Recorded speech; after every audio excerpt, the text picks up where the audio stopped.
In Genesis 1:26, God said, let us make man in our image, according to our likeness, and let them have dominion over the fish of the sea, over the birds of the air, and over the cattle, and over all the earth, and over every creeping thing that creeps on the earth. And so, guess who Adam looked like?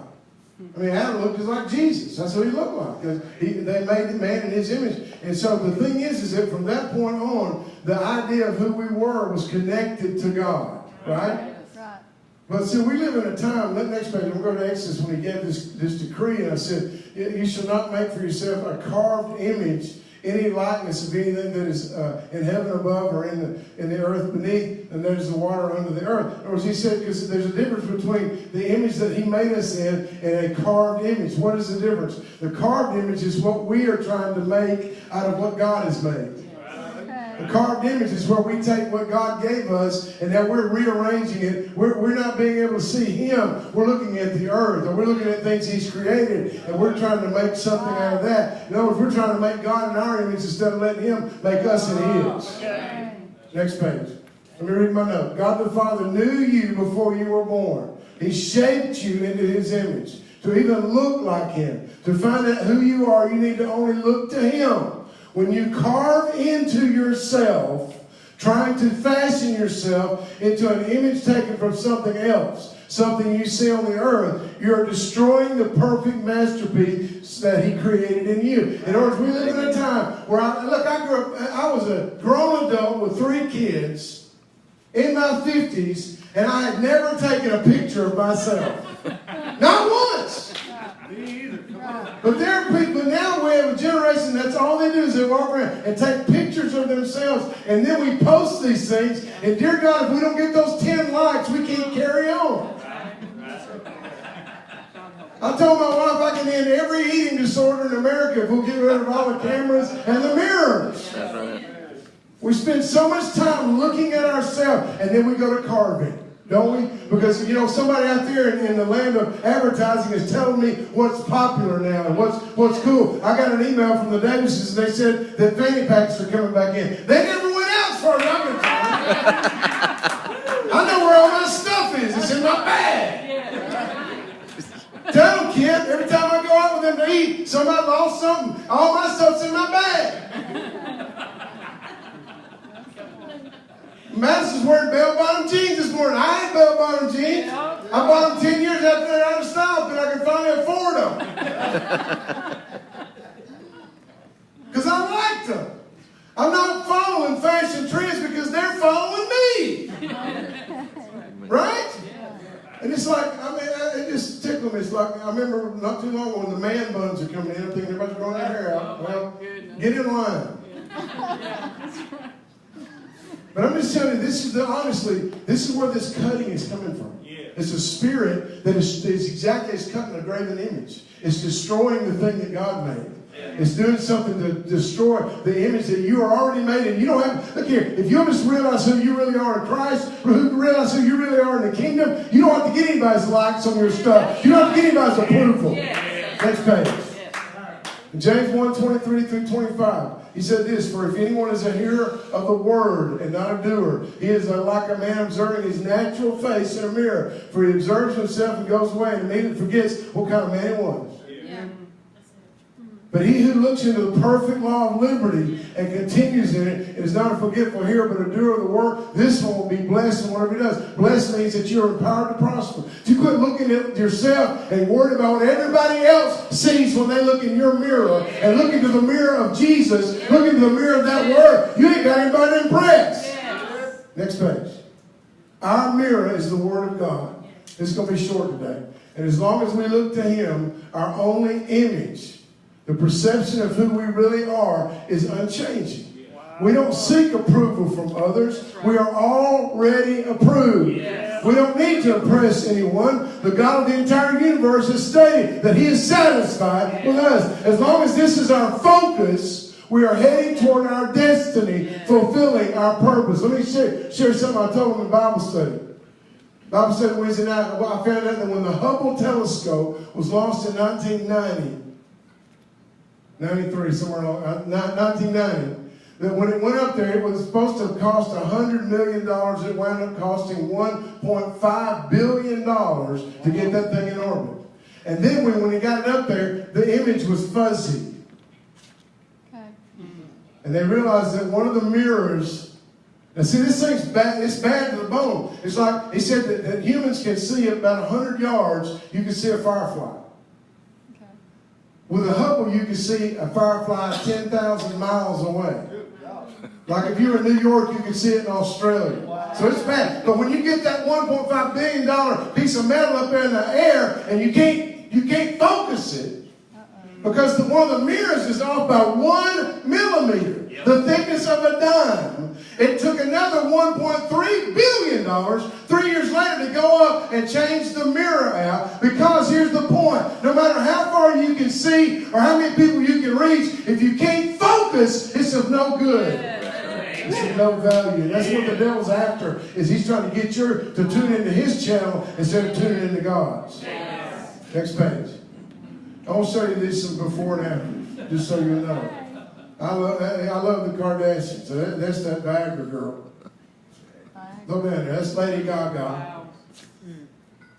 That's Madonna. Hold on now. This one will shock you. This is R2D2. Terrible. It's terrible to see what. It's amazing what they can do. Okay. Here's what got this thing started. I tell all the young people, I said, edit. In Daniel chapter 3, this is what got started. Yesterday I burned some garbage. I cleaned up my garage. I had a wood fire going, and I had set down a bucket of sawdust. And I was going to, do some tricks with it. When I came back, the bucket was melted. Oh. And Jared said, Shadrach, Meshach, and Abednego. And I thought, you're right. So I was going to do the whole thing on that, okay? Until I got to the first verse. And it said, Nebuchadnezzar the king made an image of gold whose height was over 90 feet. Okay, this building is 48 feet wide.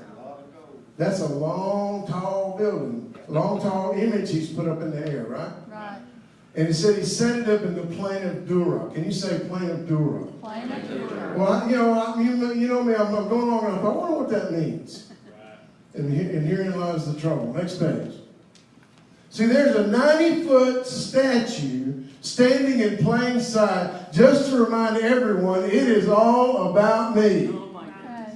Everyone is forced to bow to this image, and that's what we do when we build our statues. All our conversation, all our actions serve that image. It's the image that we have carved based upon what we want them to see in us, that we envy in others. And I'm telling you right now that at least America is completely consumed with ourselves. It is all about us. It is all about everything, every pointless detail. It's like, you know what? Don't follow me on Twitter. In fact, don't follow me at all. I'll call the police. I don't care how many times you burped after dinner. Don't include. We don't care. But we brought up to believe that every pointless detail of our life has to be scrutinized and politically correct and every other kind of way. And I'm saying, you know what? If we get our eyes off of each other and get our eyes on what God put us here to do, we'd be going home a whole lot quicker. Next page. See, the word Dura, the plain of Dura, means literally traveling in a circle. And that's what happens when you erect your image that you want everybody to see. See, it's like this. I mean, on January the 2nd, the gym is full. By February, everybody's let go of their membership. But it's like there's suddenly this point where we realize, wow, I want to be that rich young ruler. I want to do what he did. I want to worship youth. I want to worship power. And I want to worship wealth. And you know what? If we take all that effort that we're putting into trying to look good and putting ourselves into trying to be good. Anybody with me this morning? Yes, I'm traveling in a circle and I'm going nowhere. And that's just this wasted effort. He said, set your mind on things above and not on earthly things, right? Now look here. I get it. I mean, this is not your cue to go out and buy a crate of donuts and eat them before dinner tonight. I get it.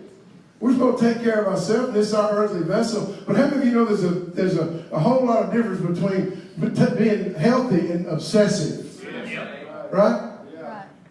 Irma Bombeck, she wrote an article in the Charisma magazine before she died. This is a long time ago. Hang on a second. And she stated in that article, she knew she was dying of cancer. So this was like her last letter to pass on to this generation what she learned. And she said in her lifetime she lost 482 pounds, 5 at a time, and gained it back. And she talking about the women that were on the Titanic that night, all of them that had skipped dessert, that are at the bottom of the Atlantic. And it's like, I'm just saying that when we read in Nehemiah where he says it is time for us to let the joy of the Lord be our strength, to eat the fat and drink the sweet, that it's time to enjoy this life. You know what? I can't help the fact that I'm getting older. I can't stop that. That curse is still on man until the sandaled foot of Jesus steps through the clouds and lands on the Mount of Olives. I can't do anything about the curse that's going to bring me to my ultimate demise. So you know what? I can fight as good as I can fight, but we're all getting older. The minute you start to live, the minute you start to die, until Jesus gets back, that's your lot in life. So I say, as long as this vapor is here, it's time for us to saddle up and enjoy this life. Quit worrying about what everybody thinks. Find out what I'm here to do in this brief moment and get at it. Amen. 2 Corinthians 10:12 says, for we dare not class ourselves or compare ourselves with those who commend themselves. That's Paul, that's really clear there. But he said, they that measure themselves by themselves, comparing themselves among themselves, one version said, are just plain stupid. I got news for you. All these statistics and things, what difference does it make whether LeBron or Michael was better? You know what?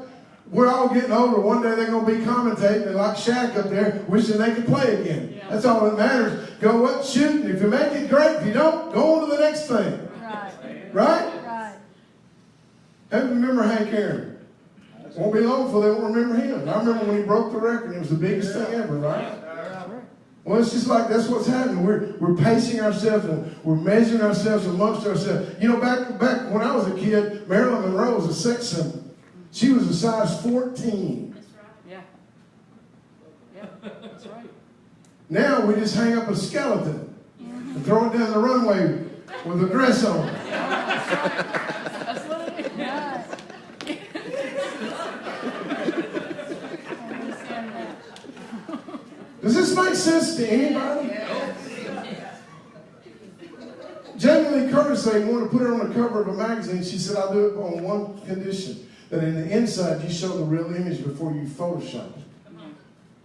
They put her sleek stuff in her 40s in her dress, and inside she's sitting there bulging out and falling underwear like everybody else does. And when I get out of the shower, a gallon of water falls out of my belly.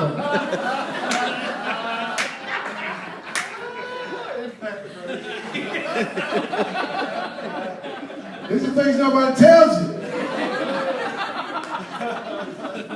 2 towels, one for me and one for the belly button.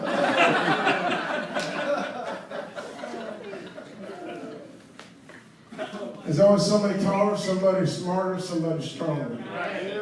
So what does that have to do with you? Right. But you know what? There's one thing. There's only one you. Right. One. Right. There will only ever be one you. Yes. Right. So don't cut it up trying to be like somebody else. Look who he's called you to be and excel in being you. Yes. Yes. How dare you? And by the way, we're sold and bought with a price, my Bible says. How dare we destroy what God doesn't even belong to us anymore? That's it. Next page. Everybody hear me this morning? Yes. Say this with me. All discouragement comes from self-pity. Wow. It does. If you're discouraged, it's because you're feeling sorry for yourself. That's right. Because somewhere along the way you found out. One day I was out at the farm with my dad, and the guy came. This is the nastiest thing I just can't tell you. We had this tub out there with a wheel in it. They'd come and fill it up with sorghum. Well, the sorghum's just like syrup, pancake syrup. Okay, they fill it up, and it's like there'd be all kind of flies and it's just the nastiest thing I ever saw. But when the truck rolled in, the cows started galloping. And I looked at my dad and I said, they know what that truck means. And he said this, if all you've had your whole life is turnip greens and somebody gave you a strawberry shortcake, wouldn't you think them greens didn't taste as good anymore? And that's what happened. They found the sorghum lick, and it was way better than eating that clover. And I'm just saying that, but they were fine with the clover until the sorghum showed up. Right. And so this is the spirit of Absalom. Absalom stood outside the gate, Ken, and when David was king and the people came outside, he started talking to him about, man, and he started running David down. Okay. Well, next thing you know, people who didn't have any problem with David started having a problem with David. Because they were getting clover and they were getting full. But suddenly, Absalom started promising sorghum and saying, you know what, other people getting sorghum, you only getting that clover. And all of a sudden, they started getting to where they realized, hey, something ain't right. Because, see, you got something that I don't have. Let me tell you something. I don't care if Jesse Duplantis buys an entire airline. Is it any of our business? Count your money and not his. You know, let God deal with him. You know, it's like, I don't care if all the preachers on TV get the money. Who cares? Get your own. God's got plenty. That's right.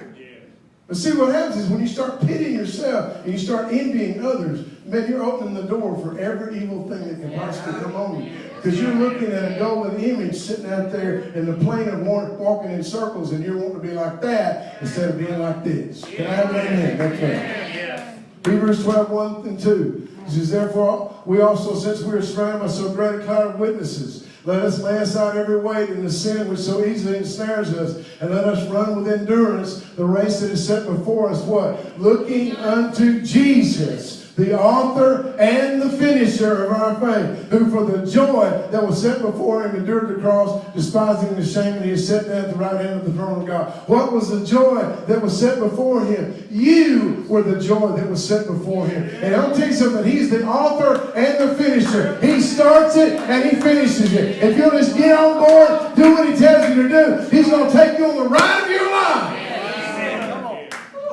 Next page. Philippians 1:6 says, being confident of this very thing, that he who has begun a good work in you will complete it until the day of Jesus Christ. Some of you wonder how Moses thought. Well, you think, well, let's just look at everybody in the Old Covenant. It's like, you know, Abraham, he got a promise. It took 25 years. David was anointed as a 14-year-old boy to be king. Joseph had a dream and had the stupidity of telling all his brothers, hey, I'm going to rule over y'all one day. Not a good move. Moses, raised up in Pharaoh's house, seed of Hebrew, went to deliver one of his companions, one of his birth brothers from the Egyptian that was beating him up. Killed the Egyptian. The reason I know it wasn't God, because it said he looked this way and that. You ever see a security camera when somebody's about to do something bad? They look this way and that. I don't ever look this way and that when I go in Walmart. But if I'm fixing to steal something, I'll be looking like this. It said Moses killed the Egyptian, and then he hid his body in the sand. If he'd done the right thing, he wouldn't have to hide it. That's another little side note. Right. That's a good word right there. And he said that when he found out the next day when somebody called him on it, it said that Moses, fearing for Pharaoh, took off for the wilderness. God didn't send Moses to the wilderness. Moses sent Moses to the wilderness. Why is this important? Because he was 40 then. 40 years. You talk about a detour. You know, you dropped out of school, that ain't a detour.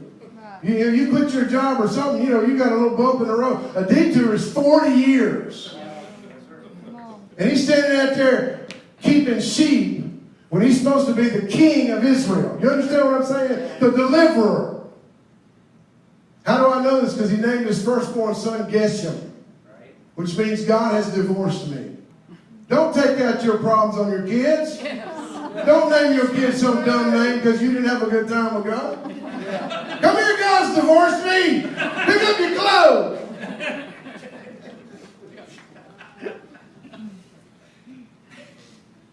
"40 years. Wow. Wow.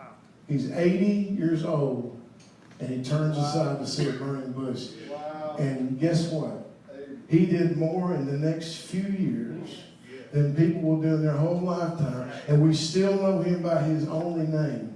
One day, you say the name Moses, everybody knows who we're talking about. I'm asking you, what have you detoured and run around? Anytime you get back on the path that God puts you on and fulfill your destiny, fulfill your calling, look into what your gift set is, the things that you can do well, and quit bargaining and auctioning your life off for convenience, but follow what God has called you to do. That's for somebody today. Next page.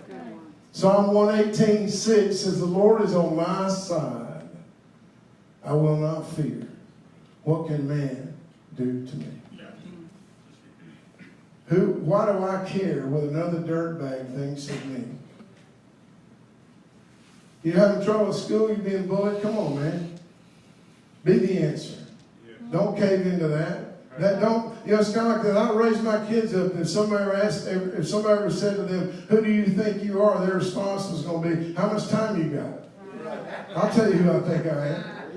I'm the head and not the tail. I'm above only and not beneath. I've been blessed and highly favored. I've been given the keys to the kingdom of heaven. I've got a name that's been given me that I can open any door with and shut any door. I can do all things through Christ, which gives me strength. You want some more? That's what you need to be rehearsing. You need like that little girl in that video with the blonde hair standing there and saying, I love my hair and I love my family. You need to get up every day and take dominion over the land that God's given you instead of waiting for somebody to give you permission. Next time. That ought to be it. All right, let's stand up. I want you early today.